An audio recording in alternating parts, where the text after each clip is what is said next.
My name is Dre Breezy, and you are now listening to The Breeze. This week's episode of The Breeze podcast features Chelsea Manning, who was a whistleblower in the Iraq and Afghanistan wars. Some of you may think of Chelsea Manning as a traitor, others may view her as a hero. I will let you decide.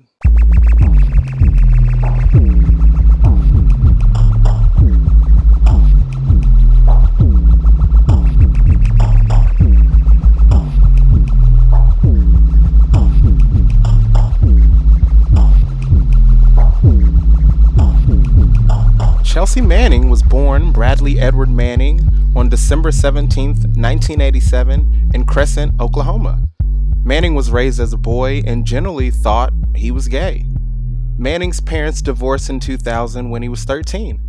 Manning then moved to Wales. In Wales, Manning first began to explore his queerness, using dye and makeup to feminize his image. However, the majority of the time Manning spent as a caretaker. His mother suffered from substance abuse issues, and Chelsea and her older sister bore the brunt of the adult responsibilities, including paying bills and grocery shopping. He moved back to the US in 2005 to live with his father and eventually found work at a software company. Although Bradley was very intelligent, the trauma of his childhood and the stigma of being LGBTQ seemed to wear heavily upon him. The software coding job didn't work out. He worked odd jobs and suffered from homelessness until he joins the Army in 2007. A lot of the pressure to enlist came from Bradley's father, who had also served in the military. Chelsea expressed a desire to math the problems away. I've noticed a similar trend in several high profile cases of transgenderism, specifically Chelsea Manning and Caitlyn Jenner. They exhibit a strong desire to overcompensate for their gender dysphoria by choosing a hyper-masculine career. Chelsea also had a strong, healthy desire to serve and help his country. Unfortunately, Manning couldn't hide his queerness that well and was tortured throughout basic training, so much so that he had to go through it twice. Now, let me be clear. Manning's entire career in the military has been turbulent and plagued with mental illness. There was never a time where he was the model service person. From day one, he had entered into a negative feedback loop with authority that he just couldn't break. You know what it's like when a teacher or boss just makes up their mind that you suck and there's nothing you can do to prove them wrong? He finished his basic training at Fort Leonard Wood in Missouri in April 2008 and attends intelligence school at Fort Huachuca in Arizona. There, he receives top secret security clearance and is assigned to Fort Drum in New York. According to the New York Times, he met a Brandeis student named Tyler Watkins online, and they began dating. He started driving to visit Watkins in the Boston area, where he became a regular at PICA, a Massachusetts Institute of Technology co-op, and visited Boston University's Builds, a hub of the local hacking community. At the PICA gatherings, he found friends that approached coding the same way he did. And I'm switching around the pronouns a lot, and I feel like in the beginning, I should maybe use he pronouns because he was living a he life, but Chelsea has always been a female. So at the PICA gatherings, he found friends that approached coding the same way he did, as an outlet, a pastime, and a calling. But before he could build a strong community there, he was deployed to Iraq in October 2009 and stationed at Baghdad. Chelsea Manning's job was very specific.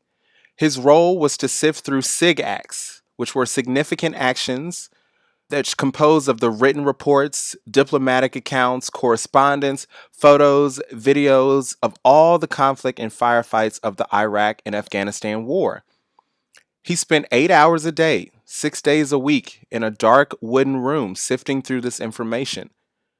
Slowly, Manning realized the Iraq war wasn't as black and white as American media had portrayed.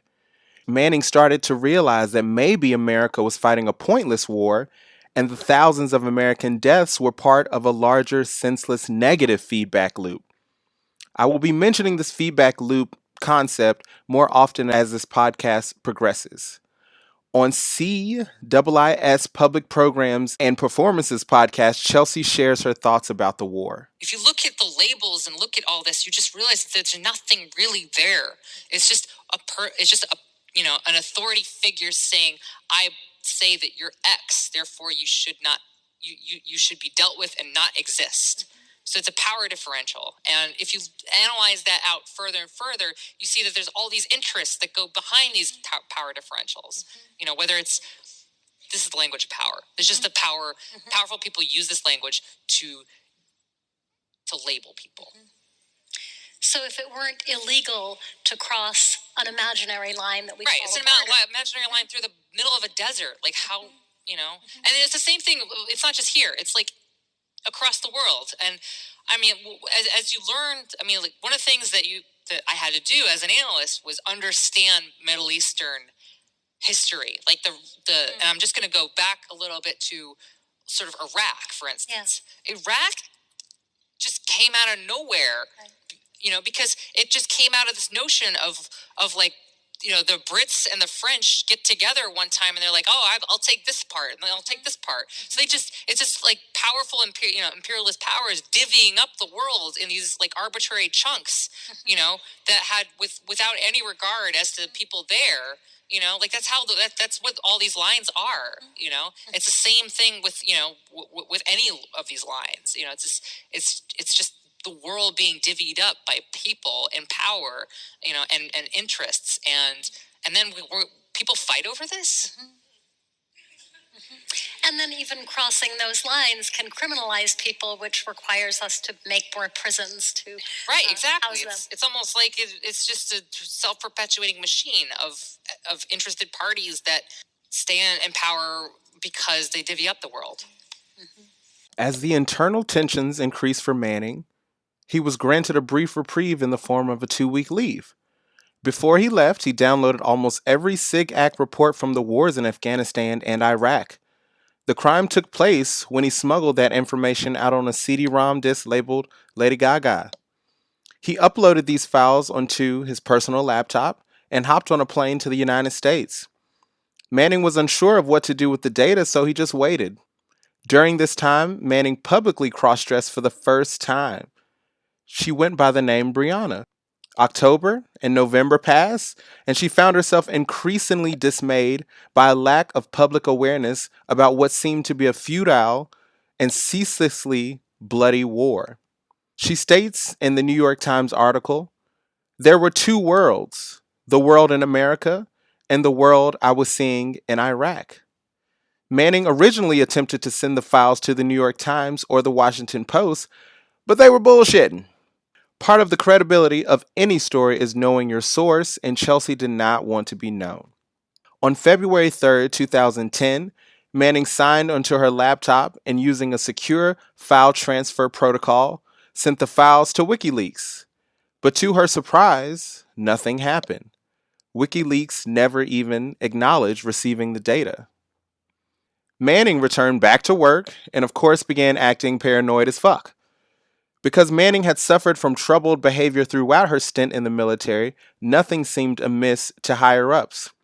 On a personal note, I will interject that I believe Manning's security clearance should have been revoked far earlier. She had proven herself way too much of a liability. But the military is dumb. During this time, Manning began to chat on an encrypted chat server with someone whom many believe to be Julian Assange. She sent him new files that would blow the lid off of American intelligence. Published by WikiLeaks under the title Collateral Murder, the 3-year-old video at the time, captured by a camera mounted on an American helicopter, showed 2 gunships approaching a group of men in an area where there had been reports of small arms fire. The helicopter crew repeatedly requests permission to engage. "Let us shoot," a voice is heard saying, before receiving it and opening fire.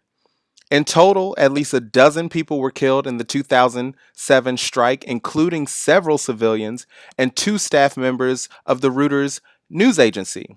Manning says she knew that Reuters, under the Freedom of Information Act, had asked the United States government for a copy of the video, but never received it.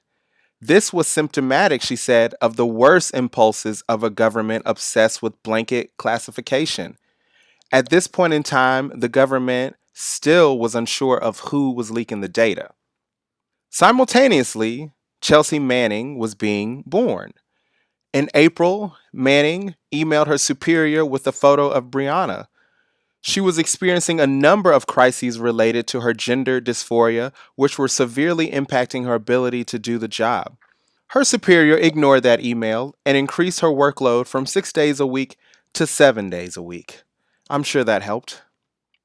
In May 2010, Manning contacted hacker Adrian Lamo.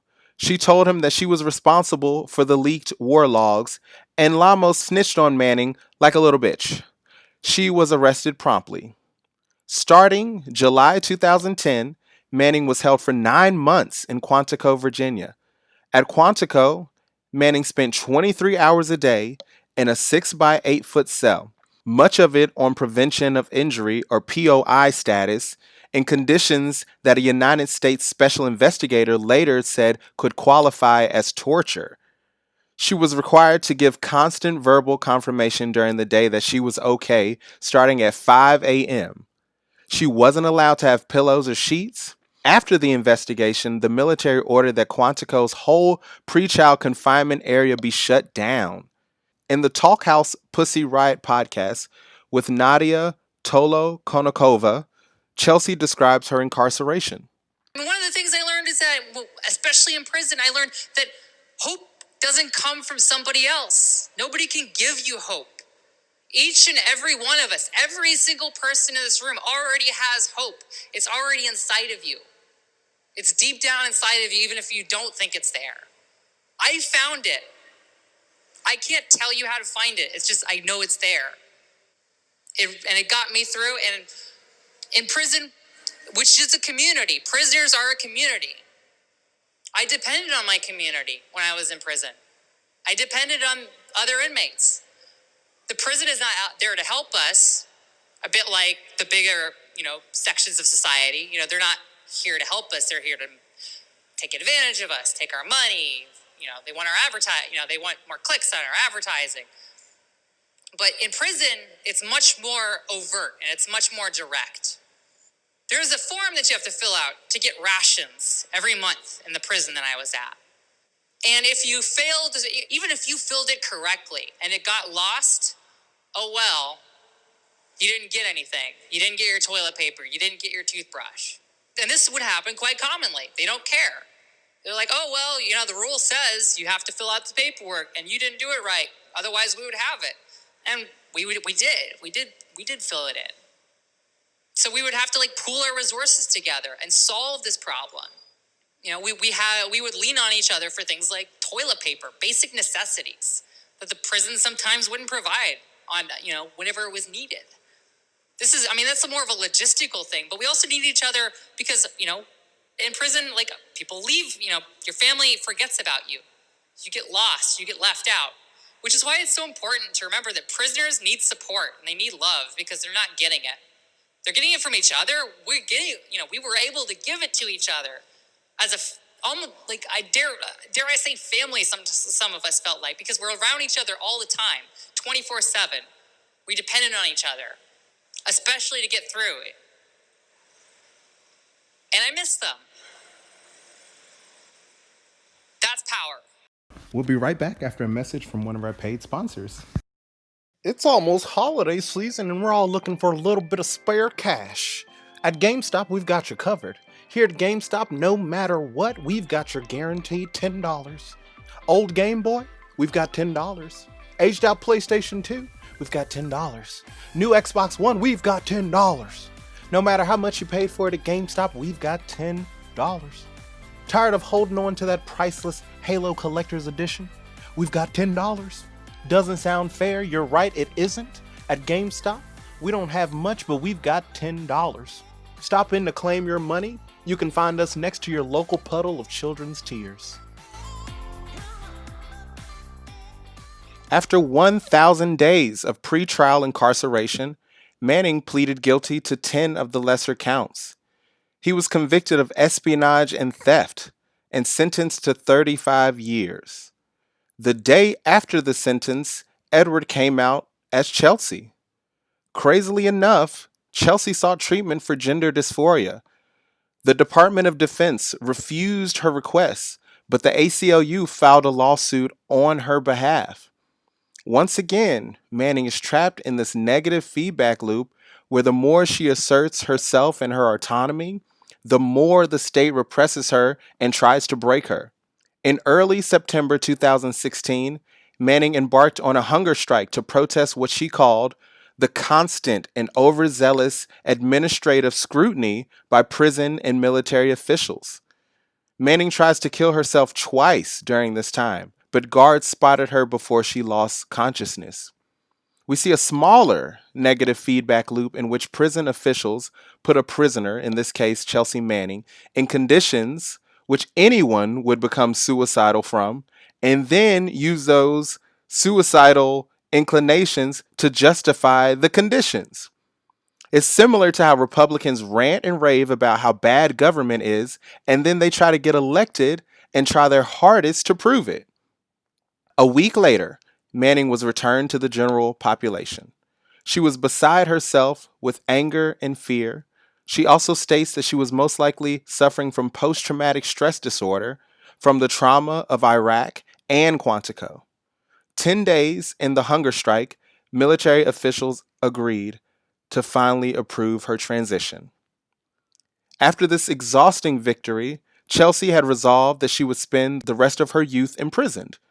However, in January 2017, in the last week of his presidency, Barack Obama commuted the bulk of Manning's sentence. After hearing of her experiences in military prison, Obama essentially deemed time served. She was released from prison May 17th, 2017, after serving 7 years. She ran for U.S. Senate in Maryland 2018 but lost the primary. Chelsea has spent her 3 years out of prison telling her story and constantly mentioning what she calls a negative feedback loop in regards to power. This concept of the feedback loop really struck me because it's so applicable to how toxic power structures are in this country. We can start with the military industrial complex. We have so many jobs and livelihoods wrapped up in war. Contractors, military personnel, diplomats, construction, big gas and oil, all of these players that have learned to profit from eternal conflict. For these players, war equals money. Therefore, anyone trying to stop war is looked at trying to stop their money. What exactly did Chelsea do that qualifies her to be considered a traitor? I've seen the video that was released. It's horrible, and it is most definitely murder by the American government. I also deeply believe that George Bush and Dick Cheney misled us into an unjust war in Iraq and Afghanistan. We would not have known this war was unjust had we not had leaks and whistleblowers. How can someone pointing out injustice be viewed as a traitor? Don't we deserve to know our politicians are lying to us? America is not perfect, and we need people to hold the powerful accountable for the decisions that they make. Another example of a negative feedback loop is our prison industrial complex, specifically in regards to Black lives. America has criminalized the existence of Black people for centuries through formal and informal Black codes, literally criminalizing our ability to gather, organize, read, learn, and exist. What happens when you tell a group of people for centuries that they are savage animals? Some of them start to believe you, and they start to behave uncivilized. Those victims become what their oppressors tell them that they are. They also become the stereotype for the Laura Ingrams and the Rush Limbaughs, which further fuels the media's narrative and predisposition to criminalize Blackness. We lock Black people in destructive prisons on bullshit crimes with actual violent criminals, which data shows only creates more violent criminals. Our prisons are not rehabilitative, they are punitive and entirely focused on breaking people down. Not to mention, the prison industrial complex employs about 500,000 American citizens. Manning speaks on this in regards to censorship. What about culture in prison? Did you have access to information? Because all my access to information was heavily censored. Yeah. So I couldn't read political magazines, and I had to put them in different holes of my body in order to bring them to me. Yeah. and share with my fellow prisoners. Yeah. And I actually explored the very big importance of information when I was in prison, because every time when I was able to bring these magazines in prison, after reading one or two political magazines, sometimes it could turn person's life there. Oh, I didn't know about this and this and this abuse of our government. And that well, it's not as like outright full blown censorship. There is there's definitely censorship of prisoners outgoing in the United States, and certainly in my experience, like there was a lot of material that was of a political bent that I couldn't get access to because of the title, because of what was in the title. For instance, whatever it was, whatever political ideology it was, if it was even just a history book, as long as it had like a certain word in it, they would pick up on that word. Like a good example of a book that could easily get blocked in prison was the autobiography of Malcolm X. Like that's a book that's really easy to get blocked in prison because it's like, and they couch it through like, oh well, people who are gang members, they have this book, and like they just like use these crazy security concerns and justifications of like past like expressions by previous prisoners in history and by precedent, so it's viewed through this lens of like safety and security, and it's become this umbrella, this envelope that includes so much. It's used as whenever you're a hammer, everything looks like a nail, and it's one of those situations where if you're a prison censor, everything looks like something that needs to be censored. And a lot of like some prisons are done by hand, so they're like somebody actually goes through and reads stuff. It's not automated, so they have an incentive to censor a lot and to justify the fact that they have to be there to censor them, to make sure that they have a job. This negative feedback loop feeds on itself. And who profits? The media and the people that profit off racism. And meanwhile, the black community is being destroyed through no fault of our own. A less potent example of a negative feedback loop is our relationship with social media. When you argue about video games or politics on Facebook, what does their algorithm do? It shows you more content about video games and politics.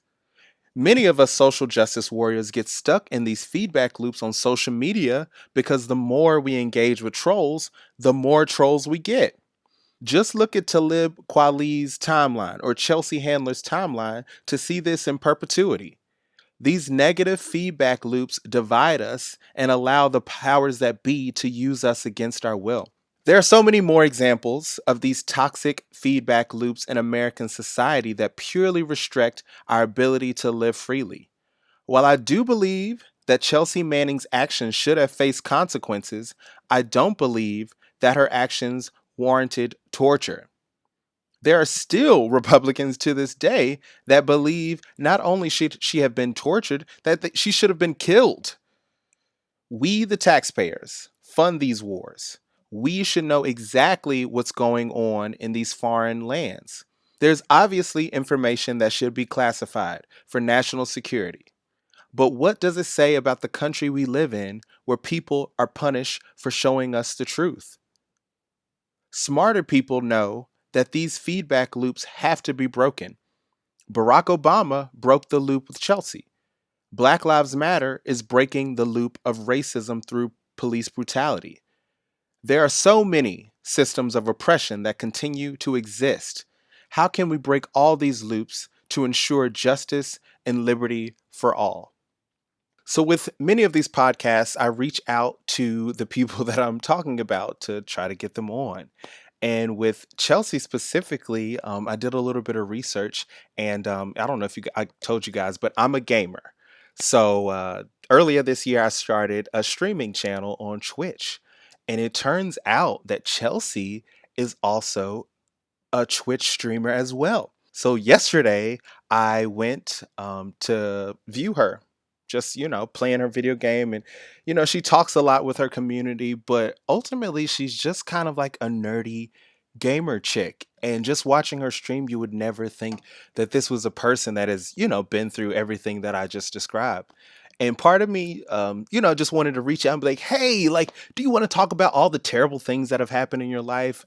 But as I kind of experienced, her energy and aura, I thought like, Who am I to just burst, like a bull in a china shop, and disturb someone's peace and disturb someone's serenity? Because it does seem like Chelsea's just in a peaceful place now. And so I just let her be. And I just enjoyed watching her play whatever fucking weird RPG she was playing. And that was it. And I just want to say, like, if you're listening to this and you feel like you want to burden someone with sharing sometimes sharing your experience, especially when your experience is rooted in oppression, can be a burden. So just think about that when you ask someone to share their life story or share their trauma. It can be almost just as traumatic as the first time experiencing or retelling that trauma. So just be empathetic, be sympathetic and compassionate to other people's lives, because you never know. You never know when you might be the victim of something traumatic, and it might be something you want to keep to yourself, and it might not be something you want to share with everybody. And that's it, guys. That's Chelsea Manning. And like I said in the beginning, I hope you all can make up your minds as to whether, she's a hero or a traitor. I personally am leaning towards the hero side. I think we need more people that aren't afraid to buck imperialism, to buck colonialism, and to speak truth to power and say, I think what you're doing is wrong. And I don't ever want to live in a country where speaking, bringing out the truth of injustice is criminalized. What does that say about the country we live in, where we criminalize people for fighting for justice? So you guys take care. Thank you all for listening to the Breeze podcast.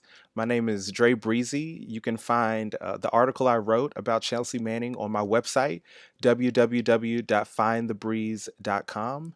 And I'll see you guys next week. Are you ready? Get ready. Time to tap in. I look and see some power. Damn, it's all men. What I say to the girls, you ain't good enough. Only thing you good for is cooking stuff. Fuck out of here. Women about to rule the world. But first, let's empower all these little girls.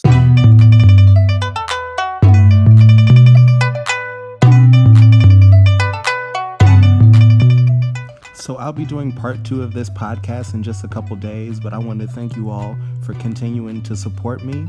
If you want to find out any more information about me or my life, go to www.findthebreeze.com. And don't forget to follow me on Spotify, Apple Podcasts, YouTube, LinkedIn, Facebook, Instagram, or Twitter.